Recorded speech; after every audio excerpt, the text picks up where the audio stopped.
Di hari pemakaman ayah, suamiku menyodorkan surat cerai. Di depan keluarga yang menatap ngeri, dia memaksaku tanda tangan agar kami bisa move on. Aku menurut dengan hati hancur. Dia pergi membawa kemenangan semu, tak tahu apa yang sudah kutandatangani secara rahasia sebelum pemakaman hari itu. Sebelum ceritanya dimulai, silakan tulis di kolom komentar dari daerah mana saja teman-teman yang menonton cerita ini. Jangan lupa like dan subscribe agar channel ini bisa semakin berkembang dan bisa mempersembahkan cerita yang lebih menarik lagi. Aroma obat-obatan dan cairan antiseptik yang tajam menusuk hidungku setiap kali aku melangkah masuk ke koridor rumah sakit swasta di Jakarta Pusat ini. Sudah hampir 2 minggu ruangan VIP di lantai 8 ini menjadi rumah keduaku. Di luar, Jakarta sedang diguyur hujan deras yang tak kunjung berhenti sejak sore, seolah langit ikut merasakan kekeruhan hatiku. Suara guntur sesekali terdengar sayup-sayup, diredam oleh kaca jendela yang tebal. Aku duduk di kursi penunggu di samping ranjang, menatap sosok laki-laki yang paling kuhormati di dunia ini sedang terbaring lemah. Ayahku, Pak Darmawan, pengusaha yang dikenal tangguh dan bijaksana di kalangan rekan bisnisnya, kini tampak begitu rapuh. Tubuhnya yang dulu gagah kini menyusut, kulitnya memucat, dan napasnya terdengar berat dibantu oleh selang oksigen. Berbagai kabel dan monitor menempel di tubuhnya, bunyi bip yang berirama dari mesin di samping ranjang menjadi satu-satunya musik latar yang menemani kebisuan kami malam itu. Jam di dinding menunjukkan pukul 10 malam. Seharusnya Bimo, suamiku, sudah ada di sini. Tadi sore dia mengirim pesan singkat, mengatakan akan datang setelah rapat pentingnya selesai. Namun, seperti malam-malam sebelumnya, batang hidungnya belum juga tampak. Setiap kali aku meneleponnya, jawabannya selalu sama, masih lembur, sayang. Tanggung, proyek besar. Aku hanya bisa menghela napas. Kata, lembur, akhir-akhir ini terasa begitu hambar dan mencurigakan di telingaku. Sejak ayah jatuh sakit parah, kesibukan Bimo justru meningkat 2 kali lipat. Entah kesibukan mengurus bisnis yang mulai dipercayakan ayah padanya, atau kesibukan lain yang tak ingin ku ketahui. Aku menggenggam tangan ayah yang terasa dingin dan keriput. Tiba-tiba, jari-jarinya bergerak perlahan, membalas genggamanku dengan lemah. Kelopak matanya yang berat terbuka sedikit. Sari. Panggilnya lirih, suaranya serak dan hampir tak terdengar. Aku segera mendekatkan wajahku. Iya, ayah. Sari di sini. Ayah butuh sesuatu? Minum? Ayah menggeleng pelan. Matanya yang dulu tajam kini tampak sayu. Namun malam ini, ada kilatan urgensi di sana.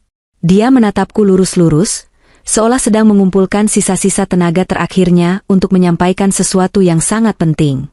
Di mana suamimu? Tanyanya. Jantungku berdesir nyeri. Bahkan di ambang maut pun, ayah masih memikirkan Bimo. Mas Bimo masih di kantor.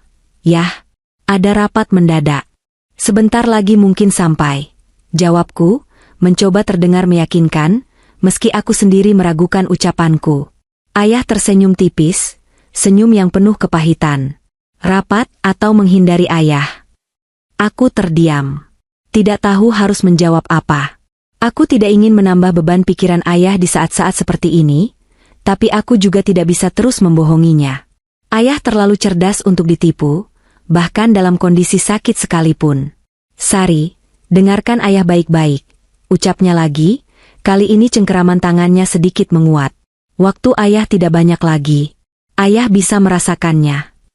Jangan bicara begitu, yah. Ayah pasti sembuh. Potongku cepat, mataku mulai terasa panas. Jangan menyangkal realitas. Nak, kamu anak ayah yang paling cerdas. Kamu harus tegar. Ayah mengambil napas panjang yang terdengar berat sebelum melanjutkan. Ayah khawatir padamu. Sangat khawatir. Air mataku menetes satu persatu. Khawatir kenapa? Yah? Sari baik-baik saja. Kamu tidak baik-baik saja, dan kamu tahu itu. Pernikahanmu, suamimu. Ayah menghentikan kalimatnya, seolah mencari kata yang tepat yang tidak terlalu menyakitiku. Bimo, dia berubah, Sari. Sejak ayah sakit, ayah melihat gelagat yang tidak baik darinya. Aku menunduk, menatap lantai marmer yang dingin. Mungkin Mas Bimo cuma stres. Yah, Banyak pekerjaan kantor yang harus dia handle semenjak ayah sakit.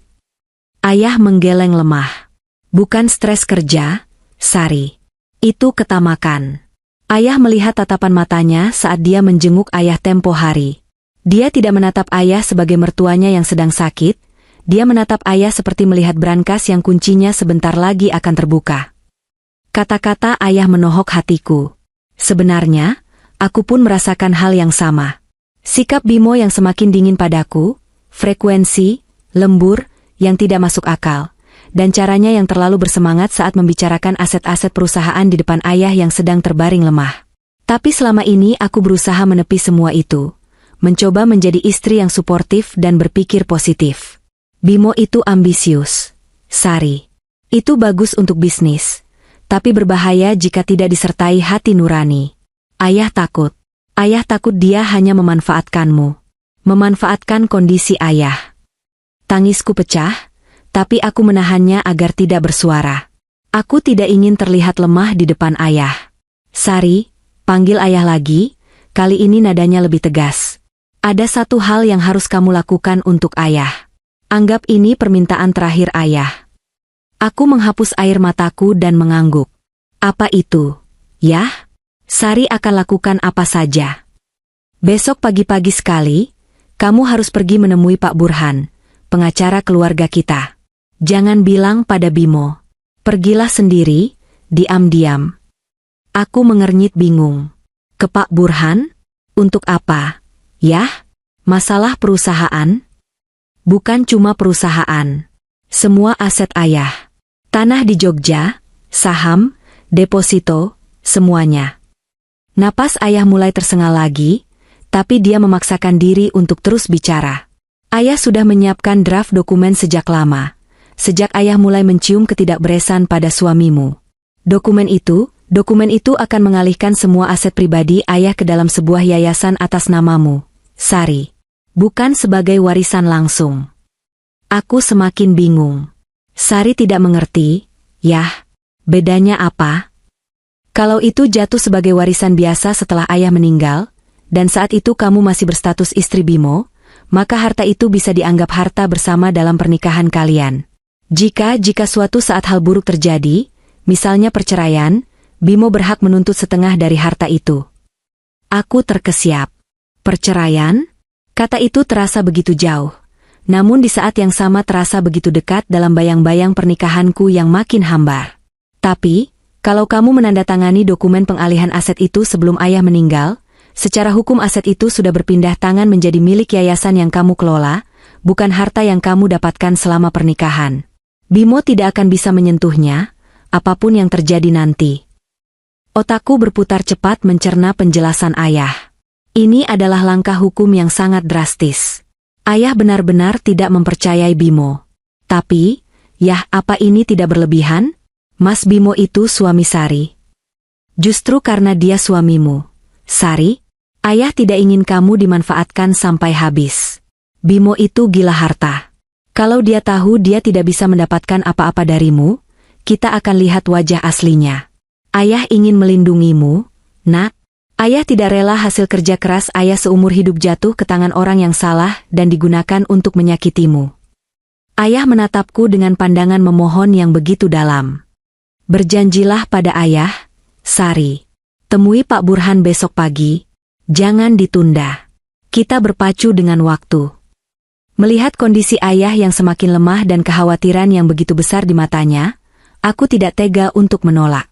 Meskipun hatiku masih terasa berat dan ada rasa bersalah karena harus melakukan sesuatu di belakang punggung suamiku sendiri, aku tahu insting ayah jarang sekali salah. Aku mencium tangan ayah dengan takzim. Air mataku kembali menetes di punggung tangannya yang dingin. Iya, yah. Sari janji. Besok pagi Sari akan ke kantor Pak Burhan. Sari akan lakukan apa yang ayah minta. Ayah menghela napas lega, seolah beban gunung baru saja diangkat dari pundaknya. Matanya kembali terpejam. Bagus, nak. Sekarang ayah bisa tenang. Terima kasih, Sari. Malam itu, aku tidak bisa tidur. Aku duduk terjaga di samping ayah, mendengarkan deru hujan di luar yang seakan mewakili badai yang sedang berkecamuk di dalam diriku. Aku akan melakukan sesuatu yang besar besok. Sesuatu yang mungkin akan mengubah hidupku dan pernikahanku selamanya. Tapi demi ketenangan ayah, aku harus kuat. Firasat ayah ternyata benar. Waktu kami memang tidak banyak. 2 hari setelah percakapan malam itu, tepat saat fajar menyingsing di ufuk timur Jakarta yang masih diselimuti mendung kelabu, ayah menghembuskan napas terakhirnya. Pagi itu, suasana di ruang rawat inap terasa begitu sunyi dan mencekam. Dokter dan perawat baru saja melepaskan semua alat medis dari tubuh ayah dan menutup wajahnya dengan kain putih. Aku berdiri mematung di samping ranjang, duniaku terasa runtuh. Ibu sudah menangis histeris di pelukan salah satu tante yang datang menemani sejak semalam. Meskipun kami sudah mempersiapkan diri untuk kemungkinan terburuk, tetap saja, kehilangan sosok pilar keluarga seperti ayah adalah pukulan yang luar biasa menyakitkan. Bimo ada di sana saat ayah pergi. Dia datang subuh tadi, masih dengan pakaian kantor kemarin yang sedikit kusut, berbau samar parfum wanita yang bukan milikku dan asap rokok. Saat dokter mengumumkan waktu kematian ayah, Bimo mendekatiku dan memelukku. Yang sabar ya, sayang. Ayah sudah tenang di sana, bisiknya. Aku hanya mengangguk kaku dalam pelukannya. Namun, di tengah suasana duka yang mendalam itu, entah kenapa indraku menjadi sangat tajam. Aku bisa merasakan pelukan Bimo yang tidak hangat, hanya sekadar formalitas. Dan saat dia melepaskan pelukannya, aku melihat matanya. Mata itu tidak basah oleh air mata kehilangan. Justru, ada kilatan aneh di sana, campuran antara kelegaan dan perhitungan yang dingin. Sementara aku dan ibu sibuk menerima ucapan belasungkawa dari kerabat yang mulai berdatangan ke rumah sakit, aku melihat Bimo sibuk dengan ponselnya di sudut ruangan. Dia menelepon seseorang dengan suara pelan tapi mendesak. Sesekali matanya melirik ke arah tas kerjanya yang diletakkan di sofa, di mana aku tahu dia menyimpan beberapa dokumen penting perusahaan. Instingku berkata, dia tidak sedang mengabarkan berita duka, melainkan sedang memastikan sesuatu yang berhubungan dengan harta. Tiba-tiba, janji yang kubuat pada ayah 2 malam lalu terngiang kembali di telingaku dengan sangat kuat. Temui Pak Burhan. Jangan ditunda. Kita berpacu dengan waktu. Hari ini adalah hari kematian ayah. Secara teknis, jika aku tidak melakukan apa-apa, semua aset ayah akan segera masuk ke dalam proses waris. Aku harus bertindak cepat sebelum semuanya terlambat. Tapi bagaimana caranya? Kami harus segera mengurus jenazah ayah untuk dibawa ke Yogyakarta, ke rumah duka keluarga besar kami untuk dimakamkan di sana sesuai wasiat ayah. Mas, panggilku pada Bimo yang baru selesai menelepon. Aku harus keluar sebentar. Bimo menatapku heran. Keluar kemana? Ini jenazah ayah mau dimandikan, terus kita harus siap-siap berangkat ke Jogja. Aku memutar otak mencari alasan yang masuk akal. Ada barang penting ayah yang ketinggalan di apartemen kita. Kain batik kesayangan ayah yang dia minta untuk dipakai sebagai penutup keranda nanti. Aku harus mengambilnya sekarang sebelum kita ke bandara. Alasan itu terdengar cukup emosional dan masuk akal di saat duka seperti ini. Bimo tampak ragu sejenak, tapi kemudian mengangguk. Ya sudah, cepat ya. Jangan lama-lama. Biar urusan administrasi rumah sakit Mas yang pegang. Aku tahu, urusan administrasi, yang dimaksud Bimo bukan sekadar membayar tagihan, tapi juga mungkin mencoba mengintip dokumen kematian yang diperlukan untuk urusan legalitas nanti. Iya, Mas. Aku cuma sebentar. Tanpa membuang waktu, aku menyambar tas tanganku dan bergegas keluar dari rumah sakit. Aku tidak menuju apartemen kami. Aku memanggil taksi dan menyebutkan alamat kantor hukum Pak Burhan di daerah Kuningan. Jalanan Jakarta pagi itu macet parah karena hujan dan jam berangkat kerja, membuat jantungku berdegup kencang karena panik dan takut terlambat. Aku terus melihat jam di tanganku, berdoa agar waktu berjalan lebih lambat. Setelah hampir 1 jam berjibaku dengan kemacetan, aku sampai di gedung perkantoran tempat Pak Burhan berkantor. Pak Burhan, pria parubaya yang sudah menjadi sahabat dan penasihat hukum ayah selama puluhan tahun, sudah menungguku di ruangannya. Wajahnya tampak sangat berduka saat melihatku. Mbak Sari, saya turut berduka cita sedalam-dalamnya atas kepergian Pak Darmawan, ucapnya tulus saat aku masuk. Terima kasih, Pak Burhan, jawabku dengan napas terengah. Maaf saya datang mendadak di saat seperti ini. Tapi ini amanat terakhir ayah. Pak Burhan mengangguk mengerti. Saya tahu. Pak Darmawan sudah mewanti-wanti saya. Beliau bilang, kalau sampai terjadi sesuatu padanya, dan Mbak Sari datang menemui saya, itu artinya. Pak Burhan menggantung kalimatnya, menatapku dengan pandangan prihatin. Artinya kekhawatiran beliau tentang suami Mbak Sari benar adanya. Aku hanya bisa menunduk, menahan perih di dada. Pak Burhan kemudian mengambil sebuah map tebal dari laci mejanya, dan meletakkannya di hadapanku. Ini dokumen yang sudah dipersiapkan almarhum Bapak sejak 3 bulan lalu. Mbak Sari. Ini adalah akta pendirian Yayasan Darmawan Abadi dan surat pengalihan hak atas seluruh aset pribadi Pak Darmawan, saham mayoritas perusahaan, properti di Jakarta dan Yogyakarta, serta deposito, ke dalam yayasan ini. Mbak Sari ditunjuk sebagai ketua yayasan dan penerima manfaat utama. Pak Burhan membuka map itu dan menunjukkan beberapa halaman yang harus kutandatangani. Dengan menandatangani ini sekarang, pagi ini, sebelum surat kematian resmi diterbitkan dan proses waris dimulai, secara hukum aset-aset ini sudah berpindah tangan dari Pak Darmawan ke yayasan sebelum beliau dianggap meninggalkan warisan. Ini artinya, aset-aset ini tidak akan masuk dalam perhitungan harta gonogini dalam pernikahan Mbak Sari. Tanganku gemetar saat memegang pulpen yang disodorkan Pak Burhan. Rasanya surrealis. Di satu sisi, ayahku baru saja meninggal beberapa jam yang lalu, jenazahnya masih di rumah sakit, dan aku di sini, di kantor pengacara, menandatangani dokumen untuk mengamankan harta dari suamiku sendiri. Rasanya seperti sebuah pengkhianatan terhadap pernikahan. Tapi di sisi lain, ini adalah bentuk ketaatan terakhirku pada ayah. Bayangan wajah Bimo yang dingin saat memelukku tadi pagi, dan kilatan perhitungan di matanya, kembali muncul. Ayah benar. Aku harus melindungi apa yang sudah ayah bangun dengan susah payah. Aku tidak boleh membiarkan ketamakan Bimo menghancurkan segalanya. Dengan menarik napas panjang untuk menenangkan diri, aku mulai membubuhkan tanda tanganku di atas materai pada lembar demi lembar dokumen itu. Setiap goresan tinta terasa berat, seolah aku sedang menulis ulang takdirku sendiri.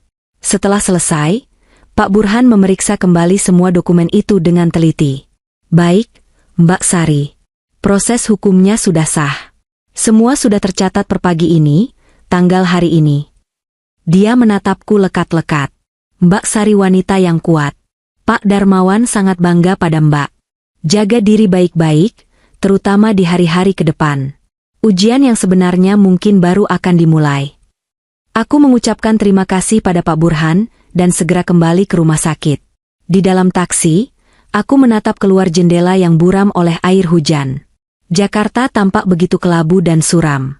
Aku merasa lelah luar biasa, bukan hanya fisik, tapi juga mental. Aku baru saja melakukan sesuatu yang sangat besar, sebuah rahasia yang kini kusimpan sendiri di tengah duka yang mendalam. Sesampainya di rumah sakit, Bimo sudah menunggu dengan wajah sedikit kesal. Lama sekali sih, Yang? Kita hampir telat ke bandara. Maaf, Mas. Macet sekali tadi, jawabku datar. Kami pun berangkat ke bandara untuk menerbangkan jenazah ayah ke Yogyakarta. Di sepanjang perjalanan di dalam pesawat, aku dan Bimo duduk bersebelahan dalam diam. Dia sibuk dengan tabletnya, mungkin mengecek email pekerjaan atau entahlah. Sementara aku memejamkan mata, mencoba istirahat meski pikiran terus melayang. Bimo tidak tahu apa yang telah kulakukan pagi ini. Dia duduk di sampingku, mungkin sedang merancang masa depan di kepalanya. Masa depan di mana dia menjadi penguasa baru atas kerajaan bisnis ayah. Dia tidak tahu bahwa di bawah hujan Jakarta pagi ini, takdir telah bergeser tanpa sepengetahuannya. Tanda tangan rahasiaku telah mengubah segalanya. Dan aku tahu, saat dia akhirnya mengetahui kebenaran ini, badai yang sesungguhnya akan datang menghantam kami. Tapi untuk saat ini, aku harus fokus pada pemakaman ayah. Aku harus kuat untuk ibu dan keluarga besar di Jogja nanti. Yogyakarta menyambut kedatangan jenazah ayah dengan tangisan langit yang tak kalah derasnya dengan air mata ibu. Sejak roda pesawat menyentuh landasan pacu, hujan turun seolah ditumpahkan dari ember raksasa, membuat pandangan di luar jendela kabin menjadi buram dan kelabu. Kota yang biasanya menyimpan berjuta kenangan manis masa kecilku bersama ayah, kini terasa asing dan dingin. Tidak ada hangatnya gudeg atau merdunya alunan gamelan jalanan yang biasa menyapa, hanya ada gemuruh guntur yang bersahut-sahutan, seolah alam semesta pun turut berduka atas kepergian salah satu putra terbaiknya. Perjalanan dari bandara menuju rumah induk keluarga besar kami di daerah kota gede terasa sangat panjang dan menyiksa. Mobil jenazah melaju perlahan membelah hujan, diikuti iring-iringan mobil keluarga. Aku duduk di mobil kedua bersama ibu yang sudah kehabisan tenaga untuk menangis. Beliau hanya bersandar lemah di bahuku dengan tatapan kosong. Di kursi depan, Bimo duduk di samping sopir. Seharusnya dia duduk di sini, di samping istrinya yang sedang berduka, menenangkan ibu mertuanya. Namun, dengan alasan, kakinya kram, dan butuh ruang kaki yang lebih luas, dia memilih duduk di depan. Sepanjang perjalanan, aku bisa melihat pantulan wajah Bimo dari kaca spion tengah. Dia tidak terlihat seperti menantu yang baru saja kehilangan mertua sekaligus figur ayah.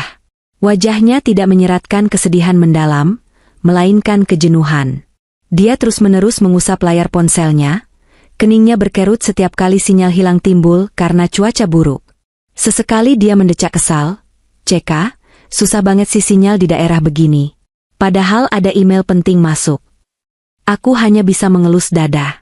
Di belakang kami, jasad ayah sedang diantar menuju peristirahatan terakhir, dan yang dipikirkan suamiku hanyalah sinyal ponsel dan email pekerjaan.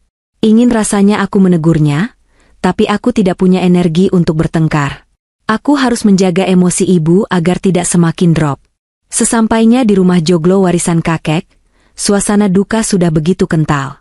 Bendera kuning berkibar lesu dihajar hujan di ujung gang. Ratusan pelayat sudah memadati pendopo utama. Wangi melati dan kemenyan bercampur dengan aroma tanah basah menciptakan nuansa mistis yang menyayat hati. Kerabat-kerabat jauh yang sudah lama tidak bertemu menyambut kami dengan tangisan dan pelukan erat. Pak D dan Bude, saudara-saudara kandung ayah, langsung mengambil alih komando pemakaman dengan sigap, meskipun mata mereka juga bengkak karena menangis. Di tengah kesibukan persiapan pemandian jenazah dan penyolatan, ketimpangan sikap Bimo semakin menjadi sorotan. Saat Pak D memanggil para laki-laki keluarga untuk membantu mengangkat keranda dan memandikan jenazah ayah, sebuah penghormatan terakhir yang sakral bagi seorang anak atau menantu laki-laki, Bimo justru menghilang. Aku mencarinya dengan panik. Bukan karena aku butuh dia, tapi karena aku tidak ingin keluarga besar mulai bergunjing di saat seperti ini. Aku menemukannya sedang berdiri di teras samping, di area yang agak tersembunyi dari keramaian pelayat. Dia sedang menelepon, suaranya dipelankan namun nada bicaranya terdengar tidak sabar. "Iya, sabar dong. Ini juga lagi ribet. Nggak bisa sekarang, hujan deras banget. Becek." "Iya, nanti dikabari lagi." Begitu melihatku mendekat, dia buru-buru mematikan sambungan teleponnya dan memasukkan ponsel mahal itu ke saku jasnya. Penampilannya hari ini juga sangat kontras dengan suasana. Di saat kerabat lain mengenakan kemeja koko putih atau batik bernuansa gelap yang sederhana sebagai tanda berkabung, Bimo mengenakan setelan jas hitam slim fit rancangan desainer ternama, lengkap dengan sepatu kulit Italia yang mengkilap. Dia terlihat seperti orang yang hendak pergi ke pesta koktail atau meeting dengan klien VIP, bukan ke pemakaman di tengah kampung di Jogja. "Mas, Pak D nyariin. Jenazah ayah mau dimandikan. Mas diminta ikut bantu," ujarku pelan, berusaha menahan getar dalam suaraku. Bimo menatapku dengan tatapan enggan, lalu melirik sepatu mahalnya yang sedikit terkena percikan lumpur. "Duh, Sari, kamu tahu kan aku nggak bisa lihat jenazah? Aku suka mual. Nanti malah ngerepotin kalau aku pingsan atau muntah di sana. Biar Pak D dan saudara yang lain saja ya. Lagian, jas ini baru loh, sayang kalau kotor kena air sabun." Alasan itu terdengar begitu dibuat-buat dan egois. Ayah sudah memberinya segalanya. Posisi direktur, mobil mewah, status sosial, dan dia bahkan tidak mau menyentuh air untuk memandikan jasad ayah di saat terakhirnya hanya karena takut jasnya kotor. Hatiku terasa nyeri, seperti diiris sembilu. "Mas, ini ayah. Mertua Mas sendiri." Suaraku tercekat. "Iya, aku tahu.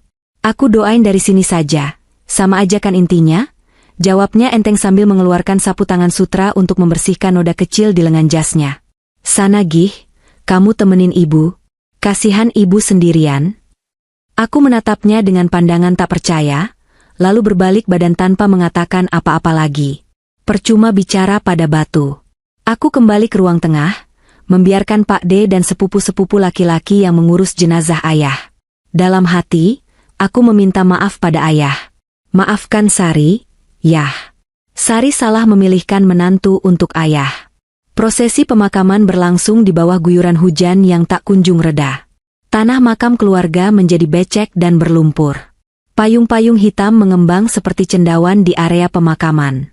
Saat jenazah ayah dimasukkan ke liang lahat, tangis ibu pecah kembali. Aku memeluk ibu erat-erat, membiarkan air mata dan air hujan membasahi wajahku, menyamarkan kepedihan yang tak tertahankan. Di seberang liang lahat, aku melihat Bimo berdiri di bawah payung besar yang dipegangkan oleh sopir sewaan. Dia berdiri agak jauh, menghindari area yang berlumpur parah. Kacamata hitam bertengger di hidungnya, menutupi matanya. Orang mungkin mengira dia sedang menyembunyikan mata sembab, tapi aku tahu dia sedang mengamati sekeliling dengan bosan. Sesekali dia melirik jam tangannya yang berharga ratusan juta itu, seolah menghitung detik kapan semua drama ini akan berakhir. Bisik-bisik mulai terdengar dari arah belakangku, dari barisan tante-tante dan kerabat jauh. Itu suaminya Sari kok gayanya begitu ya? Kayak nggak ada sedih-sedihnya. Iya, tadi pas mandiin juga nggak kelihatan batang hidungnya. Malah main HP terus di teras. Kasihan Sari ya, ayahnya orang hebat begitu, dapat suaminya kok modelan pesolek begitu. SSST, jangan keras-keras. Tapi emang kelihatan banget sih, nggak punya tata krama. Telingaku panas mendengar semua itu. Malu, marah, dan sedih bercampur aduk. Tapi aku tetap diam, fokus menaburkan bunga di atas gundukan tanah merah yang basah itu. Selamat jalan, Yah. Sari janji akan kuat, bisikku dalam hati saat menaruh nisan kayu di atas makam ayah.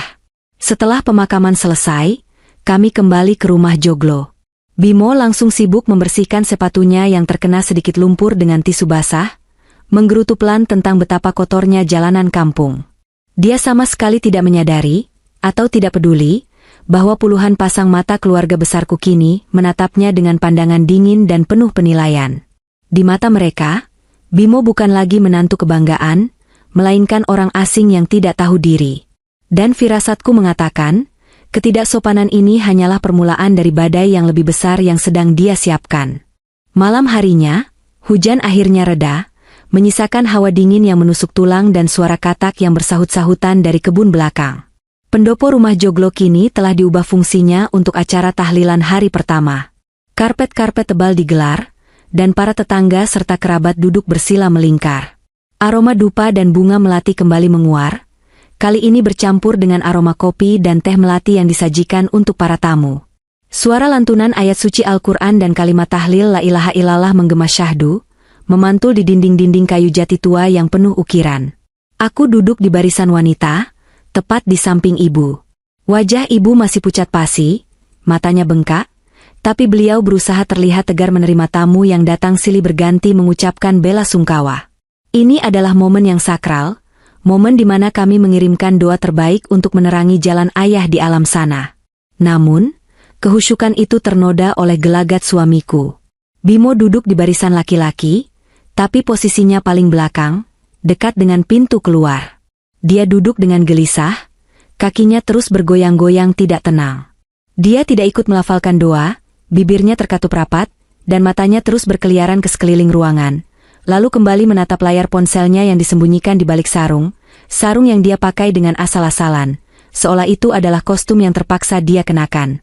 Di pertengahan acara, saat Pak Kiai sedang memimpin doa penutup, ponselku bergetar. Sebuah pesan masuk dari Bimo. Temui aku di ruang tamu samping sekarang. Penting. Aku mengerutkan kening. Ruang tamu samping adalah area privat keluarga, terpisah dari pendopo utama. Kenapa harus sekarang? Kenapa tidak menunggu sampai acara selesai? Aku mencoba mengabaikannya, tapi tak lama kemudian Bimo menoleh ke arahku dan memberikan kode mata yang tajam dan mendesak, menyuruhku berdiri. Sikapnya begitu intimidatif. Dengan berat hati dan perasaan tidak enak karena harus meninggalkan ibu di tengah doa, aku berbisik pada ibu untuk izin ke toilet sebentar. Aku berjalan mengendap-endap keluar dari kerumunan jamaah tahlil, menuju ruang tamu samping yang lampunya temaram. Begitu aku masuk dan menutup pintu geser kayu itu, suasana hening menyergap. Suara tahlil dari pendopo terdengar sayup-sayup di sini. Bimo sudah berdiri di sana, bersandar pada meja konsol antik dengan tangan bersedekap. Wajahnya tidak lagi menyiratkan kepura-puraan seperti tadi pagi. Kini wajahnya keras, dingin, dan penuh perhitungan. Di atas meja, tergeletak sebuah map berwarna merah menyala yang terlihat asing. Ada apa, Mas? Kenapa harus sekarang? Gak enak sama tamu, tanyaku pelan, mencoba menahan emosi. Bimo tidak menjawab pertanyaanku. Dia langsung menunjuk map merah itu dengan dagunya. Buka. Apa itu? Buka saja, Sari. Baca. Biar semuanya jelas. Jantungku berdegup kencang, bukan karena cinta, tapi karena rasa takut akan firasat buruk yang tiba-tiba menyerang. Dengan tangan gemetar, aku meraih map itu dan membukanya. Di dalamnya ada sebuah dokumen resmi dengan kop surat pengacara. Mataku menyapu judul dokumen itu, dan seketika duniaku terasa berhenti berputar. Napasku tercekat di tenggorokan. Surat pernyataan cerai talak. Aku membeku. Kertas itu terasa panas di tanganku. Aku mengangkat wajah, menatap laki-laki yang sudah 5 tahun menjadi suamiku ini dengan tatapan tidak percaya. Di saat tanah makam ayah masih basah, di saat lantunan doa untuk ayah masih bergema di ruangan sebelah, dia menyodorkan surat cerai. Mas, apa maksudnya ini? Tanyaku lirih, suaraku hampir hilang ditelan keterkejutan. Bimo menghela napas panjang, seolah dia yang menjadi korban di sini. Sari, kita harus realistis. Pernikahan kita sudah lama mati. Kita cuma bertahan demi ayahmu. Sekarang ayahmu sudah tenang, sudah tidak ada lagi alasan untuk kita sandiwara terus-terusan. Di hari pemakaman ayah, Mas?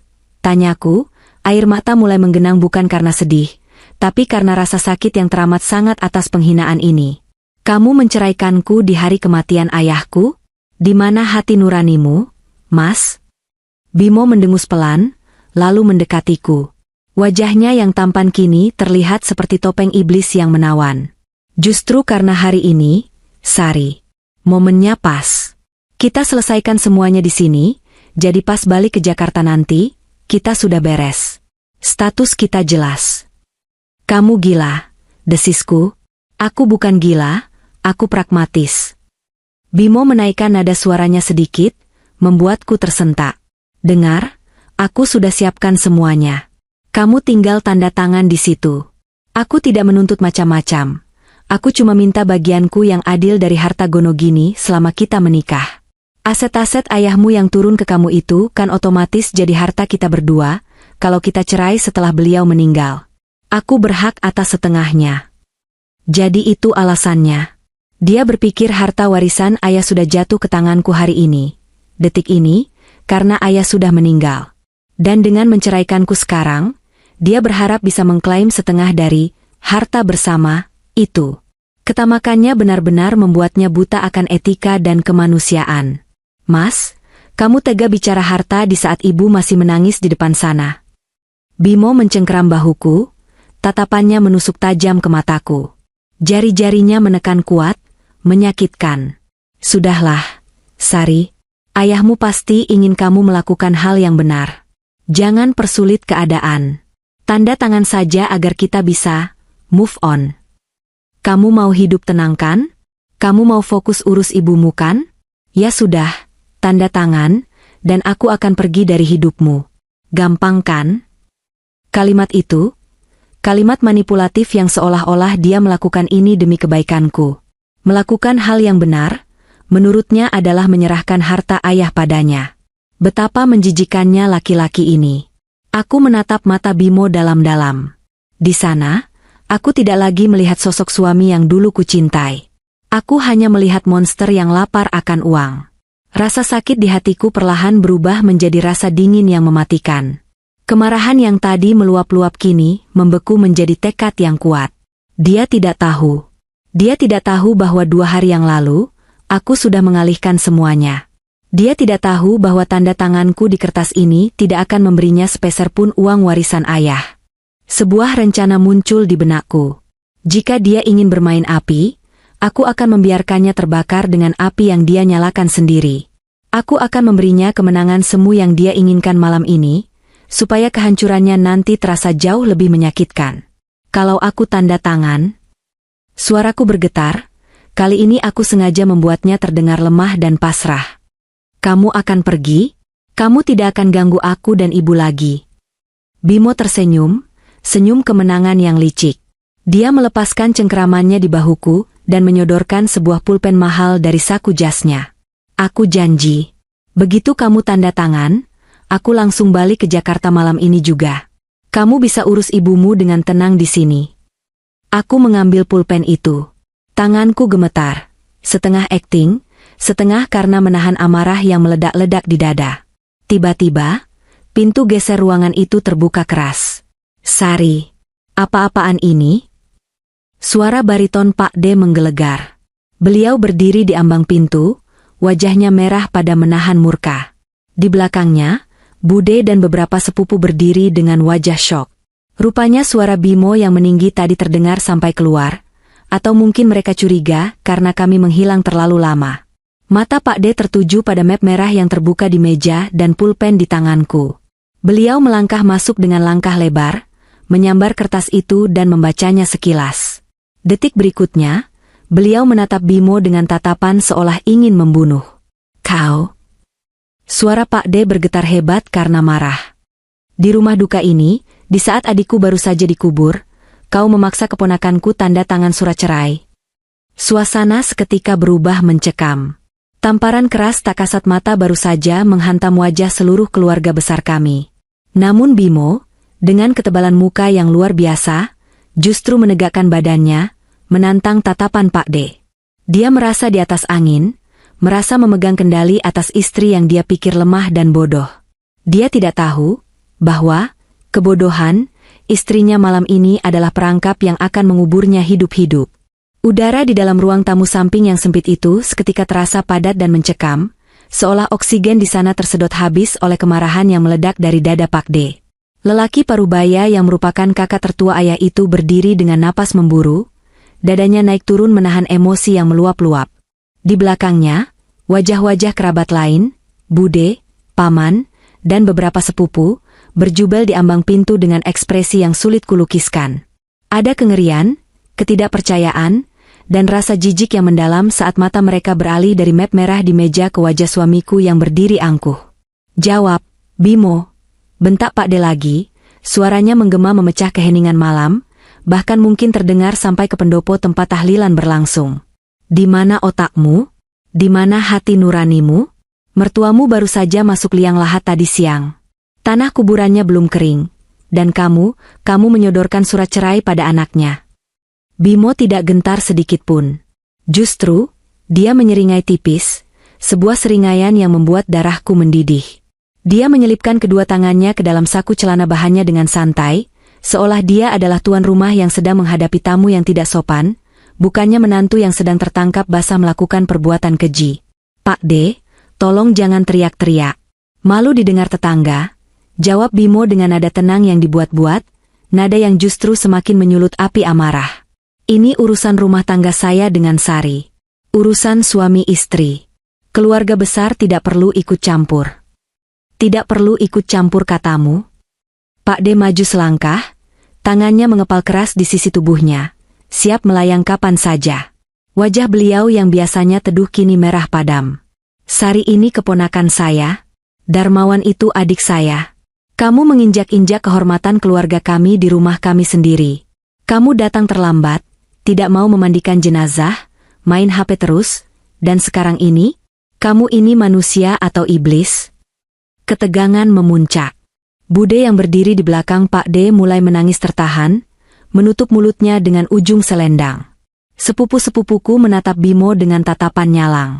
Aku tahu, satu kata salah lagi dari mulut Bimo, Pak D pasti akan menghajarnya. Dan jika itu terjadi, keributan besar akan pecah. Polisi mungkin akan datang. Dan nama baik keluarga ayah, keluarga Ningrat yang terpandang di Yogyakarta, akan tercoreng oleh skandal perkelahian di malam tahlilan. Bimo mengangkat bahu, wajahnya menyeratkan kejenuhan yang luar biasa. Saya cuma realistis, Pak D. Pernikahan kami sudah tidak sehat. Sari juga tahu itu.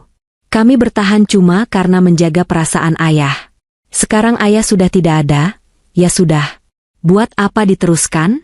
Mumpung semua kumpul, sekalian diselesaikan. Saya mau move on, Sari juga pasti mau move on. Iya kan, Sari?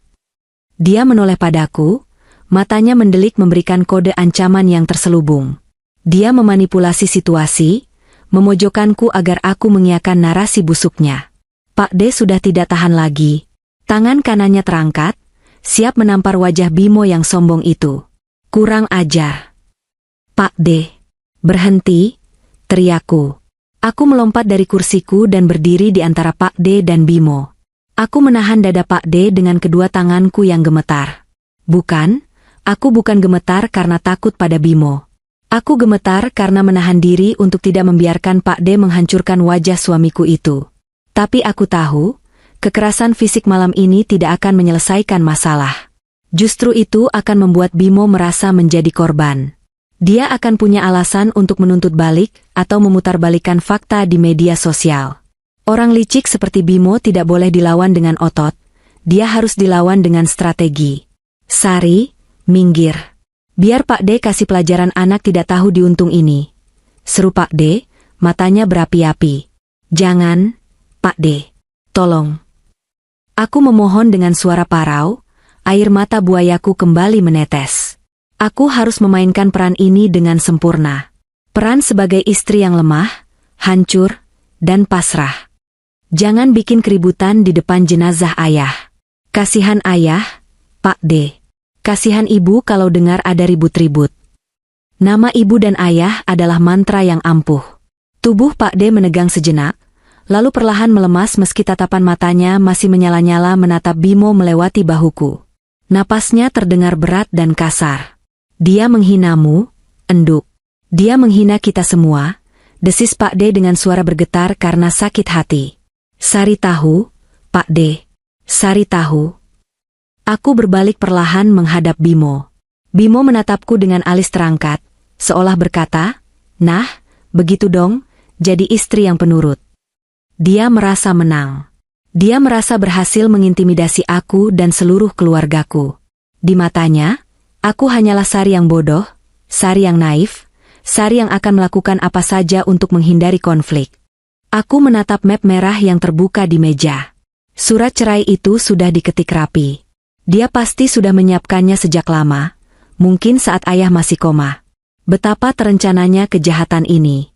Dia ingin aku menandatanganinya sekarang, saat aku sedang rapuh, dengan harapan aku tidak akan membaca detailnya atau berpikir tentang pembagian harta. Dia yakin bahwa dengan menceraikanku tepat setelah kematian ayah, dia akan mendapatkan jackpot, warisan yang dia kira sudah jatuh ke tanganku secara otomatis. Dalam hati, aku tertawa miris. Tertawa pada kebodohannya.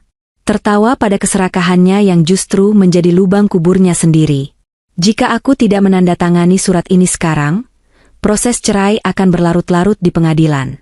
Bimo akan punya waktu untuk menyelidiki aset-aset ayah. Dia mungkin akan menyewa auditor atau pengacara handal untuk melacak harta ayah. Dan jika itu terjadi, dia mungkin akan menemukan celah untuk membatalkan pengalihan aset ke yayasan yang kulakukan kemarin pagi. Tapi, jika aku menandatanganinya sekarang, jika aku memberinya apa yang dia mau detik ini juga dia akan terlena. Dia akan merasa di atas angin. Dia akan pulang ke Jakarta dengan kepala besar, yakin bahwa dia sudah memenangkan segalanya. Dia tidak akan curiga. Dia tidak akan mengecek apa-apa lagi sampai saat pembagian harta tiba. Dan saat itu, semuanya sudah terlambat baginya. Tanda tangan ini bukan tanda kekalahanku. Tanda tangan ini adalah vonis mati untuk keserakahannya. Mana pulpennya, Mas? Tanyaku lirih, tanpa menatap matanya. Suara desah kaget terdengar serempak dari arah pintu. Bude memekik tertahan. Sari, jangan, enduk. Jangan mau ditekan sama laki-laki macam dia. Sari, pikirkan baik-baik, seru sepupuku. Aku mengabaikan mereka semua. Aku mengambil pulpen yang tergeletak di meja. Tanganku sengaja kubuat gemetar hebat saat ujung pena menyentuh kertas. Aku cuma mau ini selesai. Ucapku pelan, cukup keras untuk didengar Bimo dan semua orang. Aku capek. Mas, kalau ini yang kamu mau, ambil. Ambil kebebasanmu. Aku ikhlas. Bimo tersenyum lebar, senyum yang begitu puas dan menjijikkan. Bagus. Keputusan yang bijak, Sari. Kamu memang istri yang penurut. Tanda tangan di situ, di atas materai. Dengan napas yang kutahan, aku menggoreskan tanda tanganku di atas dokumen itu. Sret-sret. Bunyi goresan pena itu terdengar begitu nyaring di telingaku, seolah-olah aku sedang menggoreskan pisau untuk memutus benang nasib yang mengikat kami. Detik itu juga, aku bukan lagi istri Bimo secara agama, dan segera secara hukum. Beban berat di pundakku rasanya terangkat separuh. Tidak ada lagi kewajiban melayani laki-laki pengkhianat ini. Tidak ada lagi kepura-puraan manis di depan ayah. Selesai. Aku meletakkan pulpen itu kembali ke meja dan mundur selangkah. Sudah. Sekarang pergi. Pergi dari rumah ini. Jangan perlihatkan wajahmu lagi di depan ibu. Bimo menyambar map itu dengan cepat, memeriksa tanda tanganku sekilas untuk memastikan keabsahannya, lalu menutup map itu dengan bunyi bam yang pelan namun tegas. Dia memasukkannya ke dalam tas kerjanya dengan gerakan penuh kemenangan. Tenang saja.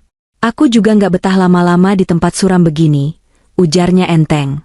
Dia merapikan kerah jasnya, lalu menatap Pak D dan kerabat lain yang masih mematung dengan tatapan ngeri.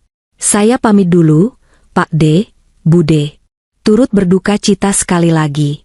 Semoga kalian semua sehat selalu, katanya dengan nada sarkastis yang kental, tanpa rasa bersalah sedikit pun. Dia bahkan tidak menyalami siapapun. Dia berbalik badan dan melangkah menuju pintu keluar samping, membelah kerumunan kerabatku yang menyingkir memberinya jalan seolah dia adalah penyakit menular yang menjijikan. Tak ada yang berani mencegahnya. Aura kejahatan dan ketidakpedulian yang dia pancarkan begitu pekat, hingga membuat semua orang terdiam. Mereka hanya bisa menatap punggung tegap itu menjauh, menghilang ke arah halaman depan yang gelap. Begitu sosok Bimo menghilang di balik pintu, Bude langsung menghambur memelukku. Tangisnya pecah. Ya Allah, Gusti. Sabar ya, Enduk. Sabar. Kok ada manusia sejahat itu? Tega-teganya dia. Pak D memukul tembok kayu dengan kepalan tangannya, melampiaskan amarah yang tak tersalurkan. Bajingan. Awas saja kalau dia berani injak kaki di Jogja lagi. Tidak akan Pak D biarkan dia lolos. Aku membiarkan diriku dipeluk Bude, meminjam bahunya untuk menyembunyikan wajahku. Bukan untuk menangis sedih, tapi untuk menyembunyikan ekspresi dinginku. Air mata memang mengalir.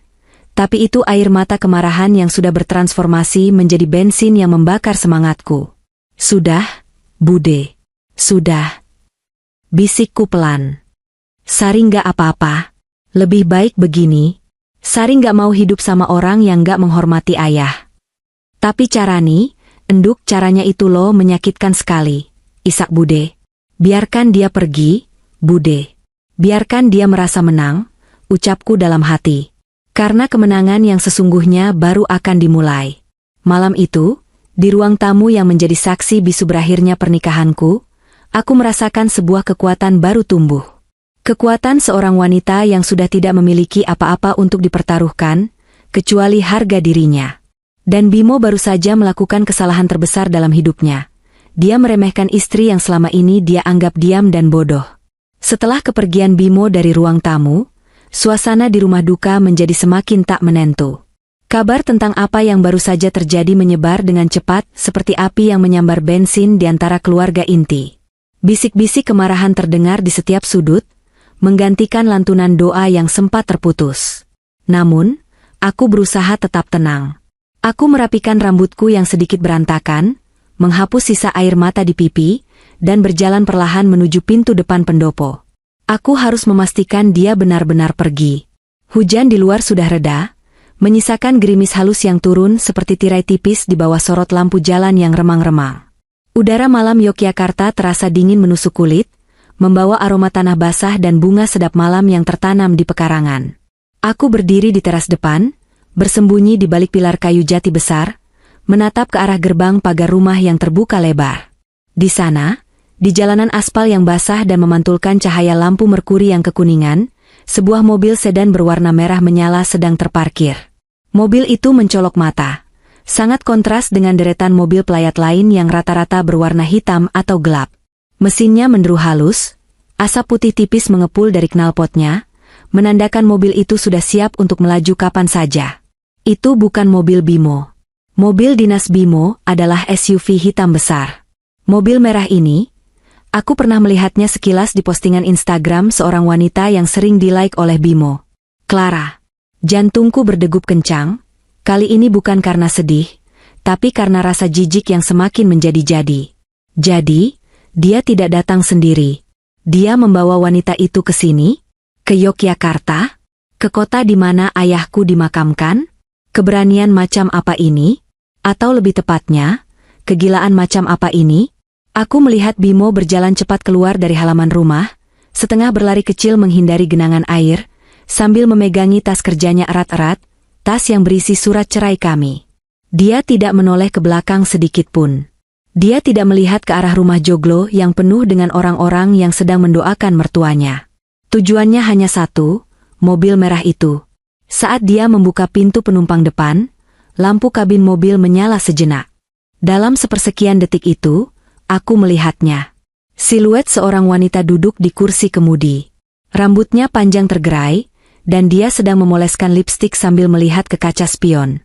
Dia menoleh saat Bimo masuk, dan aku bisa melihat tawa lebar di wajahnya. Tawa yang seolah mengejek kesedihan yang sedang menyelimuti rumah ini. Darahku mendidih. Dia membawa selingkuhannya menunggu di depan rumah duka, sementara dia masuk ke dalam untuk menceraikan istrinya dan menuntut harta warisan. Level kekejaman ini sudah di luar nalar manusia normal. Itu siapa? Suara Bude terdengar di belakangku. Rupanya beliau menyusulku ke teras. Matanya menyipit menatap mobil merah itu. Beberapa sepupuku juga ikut keluar, penasaran dengan apa yang kulihat. Mobil siapa itu? Mbak Sari? Kok Mas Bimo masuk ke situ? Tanya Rio, sepupuku yang paling vokal. Aku tidak menjawab. Aku hanya menatap lurus ke depan, merekam pemandangan itu baik-baik di kepalaku sebagai bahan bakar untuk pertempuran di pengadilan nanti. Bimo menutup pintu mobil. Detik berikutnya, mobil merah itu melaju pelan. Bannya melindas genangan air dan mencipratkan lumpur kotor ke arah pagar rumah kami. Sebuah simbol perpisahan yang sempurna untuk hubungan kami. Lampu belakang mobil itu perlahan menjauh, menembus kabut tipis malam, membawa pergi suamiku dan pengkhianatan yang dia banggakan. Itu perempuan, kan? Suara Bude meninggi, nadanya penuh ketidakpercayaan. Mbak Kyu lihat tadi pas pintunya buka. Ada perempuan di dalamnya. Rambutnya panjang. Astaga. Tante Nani menutup mulutnya kaget. Jadi dia bawa perempuan simpanannya ke sini? Ke pemakaman Mas Darmawan? Amarah meledak di teras depan. Rio sudah siap lari mengejar mobil itu kalau saja tidak ditahan oleh istrinya. Wah, gila. Bener-bener nggak punya otak tuh orang. Kurang ajar banget. Mbak Sari, itu siapa? Pelakornya? Semua mata kini tertuju padaku, menuntut jawaban, menuntut pelampiasan amarah. Mereka mengharapkan aku histeris, mengharapkan aku berteriak memaki mobil itu, atau mungkin pingsan karena tak kuat menahan beban penghinaan ini. Tapi aku tidak melakukan semua itu. Aku menarik napas panjang, menghirup udara malam yang dingin dan bersih. Anehnya, saat melihat lampu mobil merah itu menghilang di tikungan jalan, yang kurasakan justru adalah kelegaan yang luar biasa. Seperti ada bisul yang pecah. Sakit memang, tapi racunnya sudah keluar. Bimo sudah pergi. Dia bukan lagi tanggung jawabku. Dia bukan lagi beban yang harus kupikul di pundakku. Biarkan dia pergi, ujarku lirih namun tegas, memecah kebisingan komentar keluarga. Tapi Sari, dia menginjak-injak harga dirimu. Harga diri kita? Seru Bude gemas. Aku berbalik menatap wajah-wajah keluargaku yang penuh kasih sayang dan proteksi ini. Aku tersenyum tipis, senyum yang mengandung kekuatan yang belum pernah mereka lihat sebelumnya. Urusanku dengannya sudah selesai, Bude. Mulai malam ini, Bimo bukan siapa-siapa lagi bagi keluarga kita.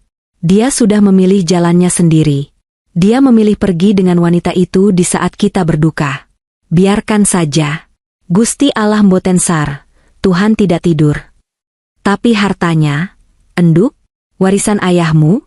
Tanya Pak D yang baru saja bergabung di teras, kekhawatiran terpancar jelas di wajah tuanya. Kalau kalian cerai sekarang, dia pasti akan minta macam-macam. Dia pasti sudah merencanakannya matang-matang. Ah, Pak D. Beliau benar-benar mengkhawatirkanku. Beliau takut aku jatuh miskin dan dimanfaatkan. Andai saja aku bisa menceritakan rahasia itu sekarang, mungkin mereka akan tenang. Tapi belum saatnya. Dinding punya telinga. Aku harus bermain rapi sampai palu hakim diketuk atau sampai akta cerai resmi keluar. Pak D tenang saja. Jawabku tenang. Ayah sudah mengajarkan Sari untuk selalu waspada. Sari tidak akan membiarkan sepeser pun uang ayah jatuh ke tangan orang yang menyakiti anaknya. Tidak akan. Ada keyakinan dalam suaraku yang membuat Pak D terdiam. Beliau menatapku lekat, mencari keraguan di mataku, tapi tidak menemukannya. Ayo, kita masuk. Kasihan ibu kalau ditinggal sendirian di dalam. Tamu-tamu juga masih banyak. Ajakku, mengalihkan pembicaraan. Aku menggiring keluarga besarku kembali masuk ke dalam rumah.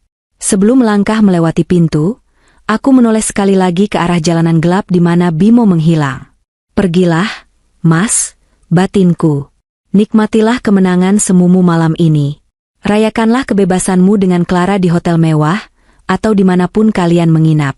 Tertawalah sepuasnya. Karena 2 hari lagi, saat kamu menginjakan kaki di kantor Pak Burhan, tawamu akan berubah menjadi tangisan darah. Aku masuk kembali ke dalam pendopo, duduk di samping ibu yang masih memegang tasbih. Ibu menatapku dengan mata sembabnya, seolah bertanya kemana suamiku pergi. Aku menggenggam tangan ibu yang keriput dan menciumnya lembut. Mas Bimo sudah pulang ke Jakarta. Bu, bisikku pelan di telinga ibu. Ada urusan mendadak yang tidak bisa ditinggal. Ibu mengangguk lemah, tidak banyak bertanya. Mungkin insting seorang ibu sudah memberitahunya bahwa ada yang tidak beres. Tapi beliau memilih diam demi ketenangan jiwa ayah. Malam itu, di tengah lantunan doa tahlil, aku merasa benar-benar sendirian namun juga benar-benar kuat. Hujan di luar telah berhenti, tapi badai yang sesungguhnya baru saja kusiapkan lintasannya menuju Jakarta. Sebuah bom waktu sedang berdetak, menunggu saat yang tepat untuk meledak dan menghancurkan kesombongan laki-laki yang baru saja pergi dengan mobil merah itu. Dan pemantiknya ada di tanganku. 2 hari setelah pemakaman ayah, aku kembali ke Jakarta. Kota ini menyambutku dengan kemacetan yang sama, polusi yang sama, dan kebisingan yang sama, namun rasanya ada yang berbeda dalam diriku. Jakarta yang dulu terasa seperti rumah tempatku berbagi mimpi dengan Bimo, kini terasa seperti medan perang. Aku tidak pulang ke apartemen kami, apartemen mewah di kawasan Jakarta Selatan yang sebagian besar cicilannya dibayar oleh ayah.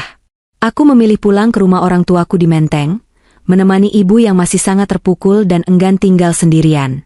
Suasana di rumah besar itu terasa lengang. Setiap sudut mengingatkanku pada ayah. Kursi goyang di teras belakang, koleksi piringan hitam di ruang tengah, hingga aroma tembakau pipa yang biasa beliau hisap sesekali. Ibu lebih banyak menghabiskan waktu di kamar, berzikir dan memandangi foto pernikahan mereka. Sementara aku, di kamar tamuku yang dulu adalah kamarku semasa gadis, sedang menyusun kepingan-kepingan strategi terakhir. Malam itu, hujan gerimis kembali turun membasahi jendela kamar. Aku duduk bersandar di kepala tempat tidur, ponsel di tanganku menyala terang di tengah kegelapan kamar. Ada rasa masochis yang aneh saat jariku mengetik nama akun Instagram itu di kolom pencarian Clara_Glams. Akun itu tidak dikunci. Tentu saja tidak.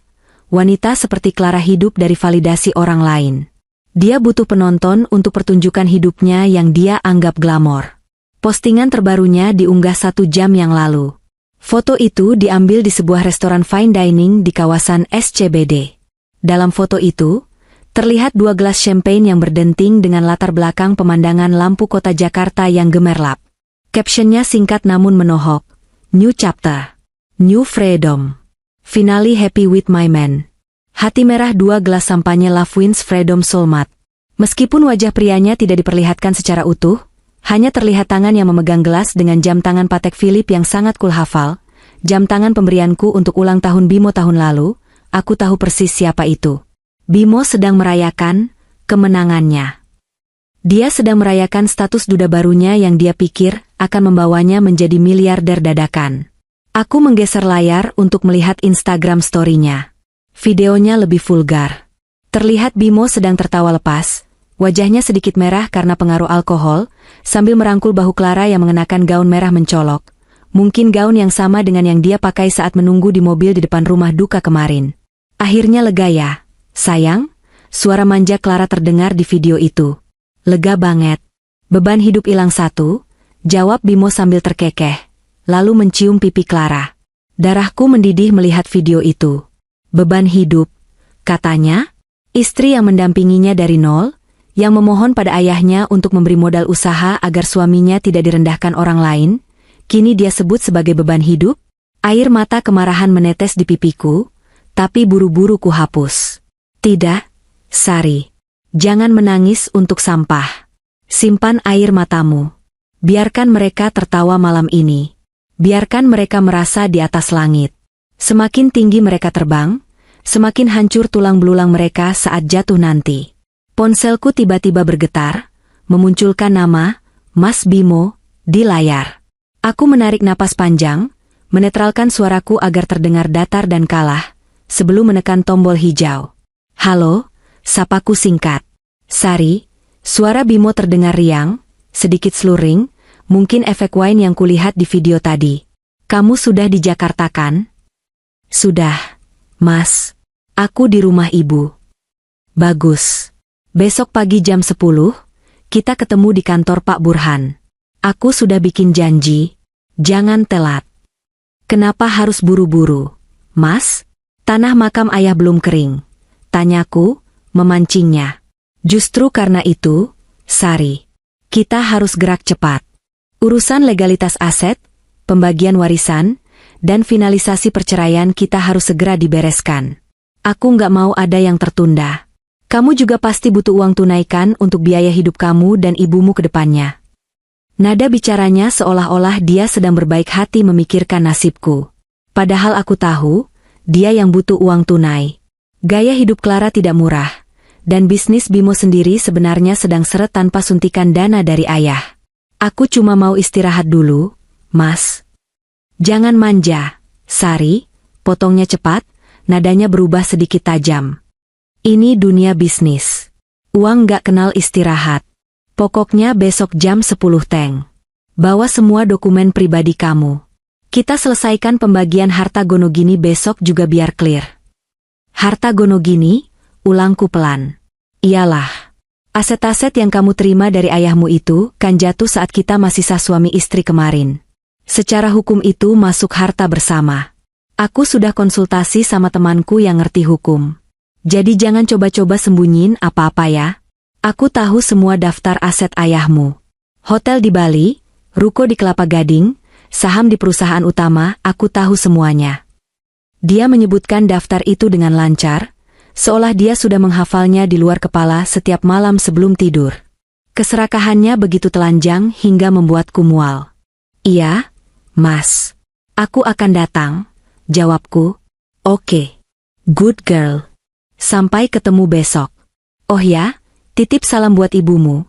Semoga beliau tabah, ucapnya basa-basi sebelum memutus sambungan telepon sepihak. Aku meletakkan ponsel di nakas dengan tangan gemetar. Good girl. Dia pikir aku anjing peliharaannya yang penurut? Besok, Mas. Besok kamu akan melihat siapa sebenarnya yang memegang tali kekang. Keesokan paginya, aku bangun lebih awal. Aku memilih pakaian terbaikku. Bukan pakaian duka yang serba hitam dan kusam, melainkan setelan blazer berwarna biru dongker yang membalut tubuhku dengan tegas dan elegan. Aku merias wajahku tipis namun segar, menutupi mata pandaku dengan concealer. Aku menatap pantulan diriku di cermin. Wanita yang menatap balik dari cermin itu bukan lagi Sari yang naif, tapi Sari yang siap berperang. Sari, kamu mau kemana rapi sekali? Tanya ibu saat melihatku turun ke ruang makan untuk sarapan. Aku duduk di samping ibu, menuangkan teh hangat untuknya. Sari mau ke kantor Pak Burhan, Bu. Ada urusan administrasi yang harus diselesaikan sama Mas Bimo. Wajah ibu mengeruh saat mendengar nama Bimo. Anak kurang ajar itu, dia mau apa lagi? Aku menggenggam tangan ibu. Ibu tenang saja. Ibu percaya sama Sari kan? Sari mau membereskan semuanya hari ini. Setelah hari ini, Bimo tidak akan bisa mengganggu kita lagi. Sari janji. Ada keyakinan di mataku yang membuat ibu sedikit tenang. Beliau mengelus pipiku. Kamu mirip sekali sama ayahmu, enduk. Tenang tapi menghanyutkan. Hati-hati ya. Jangan biarkan dia menindasmu. Tidak akan, Bu. Aku berangkat menuju kantor Pak Burhan di kawasan Kuningan.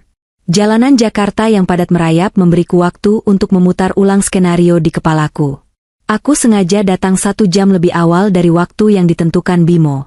Aku harus bertemu Pak Burhan terlebih dahulu untuk memastikan perangkap kami sudah terpasang sempurna.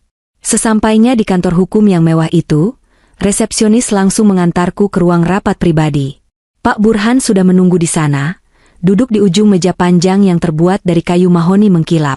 Di hadapannya, tertata rapi beberapa tumpuk dokumen. Wajahnya serius namun tenang. Selamat pagi, Mbak Sari, sapanya hangat. Selamat pagi, Pak Burhan. Bagaimana? Semua sudah siap? Tanyaku langsung pada intinya. Pak Burhan tersenyum tipis. Senyum seorang profesional yang tahu dia memegang kartu as. Sangat siap, Mbak. Saya sudah mendaftarkan akta perubahan dan pengalihan aset yang Mbak tanda tangani pagi itu ke Kemenkumham. Sistem sudah mencatatnya. Legalitas Yayasan Darmawan Abadi sudah sah dan aktif pertanggal kematian almarhum, pukul 8 pagi. Sementara surat cerai yang Mbak tanda tangani, Bimo sendiri yang melegalisirnya ke Pengadilan Agama kemarin sore lewat jalur cepat koneksinya, tercatat tanggal kematian almarhum, pukul 20 malam. Jadi ada selisih waktu 12 jam. Betul. Dan dalam hukum, urutan waktu itu segalanya, jelas Pak Burhan. 12 jam yang fatal bagi suami Mbak. Aku menghembuskan napas lega. Dadaku yang sesak selama 2 hari ini perlahan melonggar. Rencana ayah benar-benar brilian. Dia akan datang sebentar lagi, Pak. Dia sangat yakin akan mendapatkan setengah dari semuanya, ujarku. Biarkan dia dengan keyakinannya, Mbak. Semakin tinggi ekspektasinya, semakin keras hantamannya. Pak Burhan merapikan kacamatanya. Mbak Sari siap menghadapi reaksinya? Ini mungkin akan emosional. Aku mengingat kembali video Bimo dan Clara yang tertawa-tawa di Instagram semalam. Mengingat wajah Bimo yang tanpa dosa meninggalkan pemakaman ayah. Mengingat bentakannya pada ibu dulu saat bisnisnya sedang susah. Saya siap, Pak. Lebih dari siap. Saya ingin melihat wajahnya saat dia sadar dia tidak punya apa-apa. Tak lama kemudian, interkom di meja Pak Burhan berbunyi. Resepsionis memberitahu bahwa Pak Bimo sudah datang. Pak Burhan menekan tombol bicara. Silakan suruh masuk. Pintu ruang rapat terbuka. Bimo melangkah masuk dengan gaya yang begitu percaya diri. Dia mengenakan kemeja putih yang digulung lengan dan celana bahan yang pas badan, kacamata hitamnya diselipkan di kerah baju. Bau parfum mahalnya langsung memenuhi ruangan. Dia tidak datang sendiri, dia membawa seorang pria muda yang membawa tas laptop, mungkin asisten atau pengacara junior yang dia sewa sekadar untuk pencatatan. Bimo menatapku sekilas, lalu tersenyum miring. Senyum yang menyeratkan, lihat, aku menang. Dia menarik kursi di seberangku dan duduk dengan menyilangkan kaki. Pagi, Pak Burhan.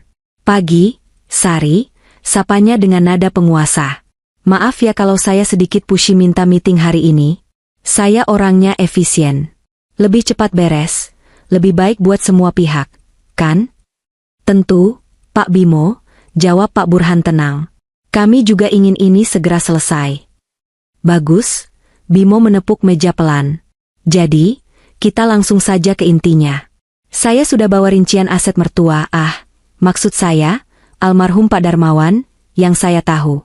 Saya mau proses likuidasi dan pembagiannya jelas. Mengingat saya dan Sari sudah sepakat bercerai tepat di hari meninggalnya beliau, maka hak waris yang turun ke Sari otomatis menjadi harta bersama dalam pernikahan kami.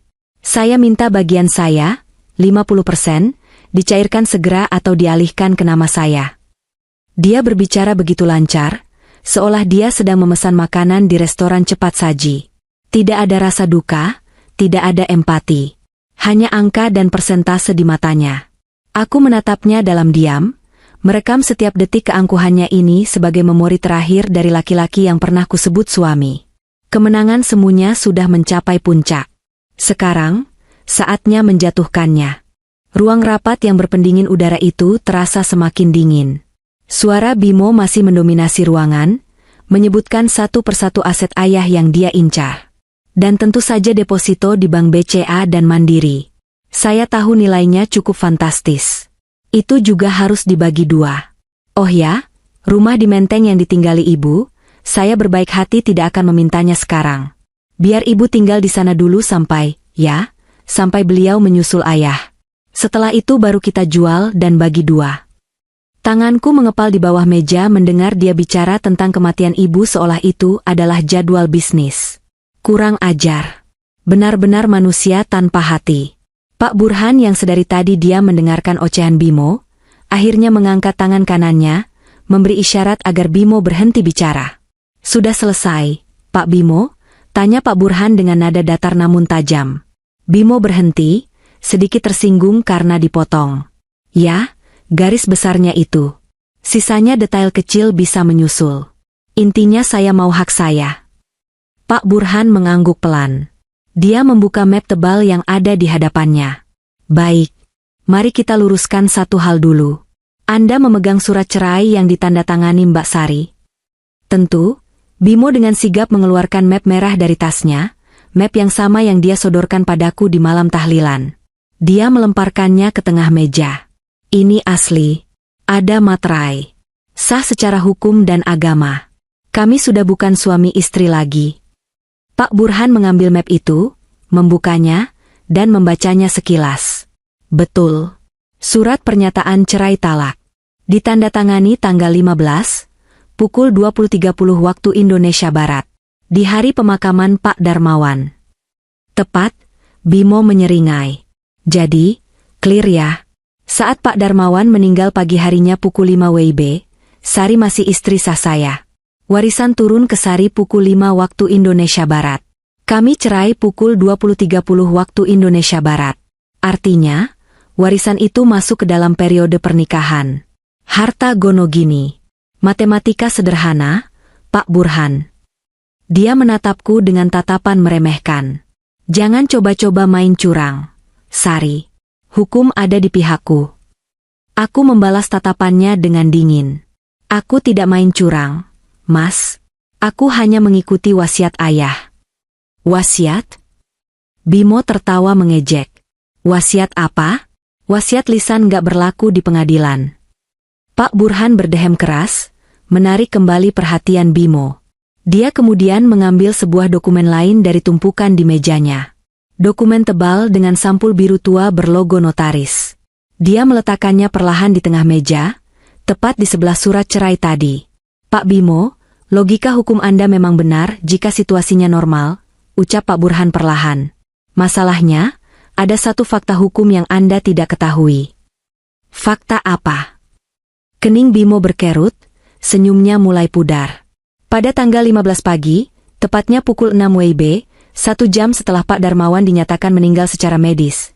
Namun secara administratif, dokumen ini sudah diproses dan ditandatangani oleh Mbak Sari atas kuasa penuh yang diberikan Pak Darmawan semasa hidupnya, tepat sebelum akta kematian diterbitkan.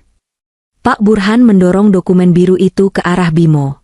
Ini adalah akta pendirian Yayasan Darmawan Abadi, sekaligus akta hibah wasiat. Bacalah. Bimo menatap dokumen itu dengan ragu. Tangannya terulur kaku mengambilnya. Dia membuka halaman pertama, lalu matanya bergerak cepat memindai isinya. Halaman demi halaman dia balik dengan kasar. Semakin lama, wajahnya yang tadi cerah dan angkuh, perlahan berubah menjadi pucat. Keringat dingin mulai muncul di pelipisnya. Ini apa maksudnya? Suaranya mulai terdengar parau. Semua aset dialihkan ke yayasan? Benar, jawab Pak Burhan tegas. Sesuai amanat Pak Darmawan, seluruh aset pribadi beliau, perusahaan, tanah, properti, deposito, semuanya, telah dialihkan kepemilikannya menjadi milik Badan Hukum Yayasan Darmawan Abadi.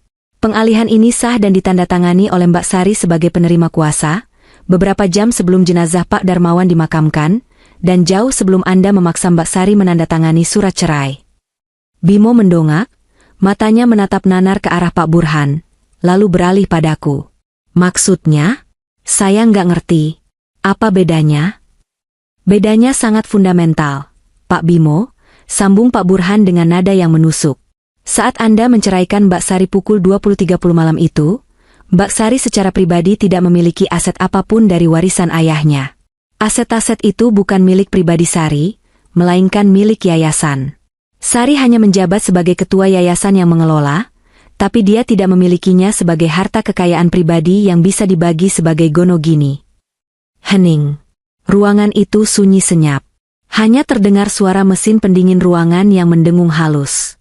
Otak Bimo sepertinya sedang berusaha keras mencerna informasi yang baru saja menghancurkan seluruh rencana hidupnya. Enggak mungkin. Gumam Bimo, tangannya gemetar memegang dokumen itu. Ini pasti rekayasa. Kalian memalsukan tanggalnya kan? Kalian bersekongkol. Jaga bicara Anda, bentak Pak Burhan. Ini akta notaris resmi. Terdaftar di negara.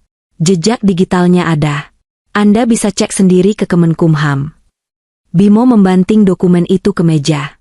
Wajahnya merah padam, urat-urat lehernya menonjol. Dia berdiri dan menunjuk wajahku. Kamu menjebakku, Sari?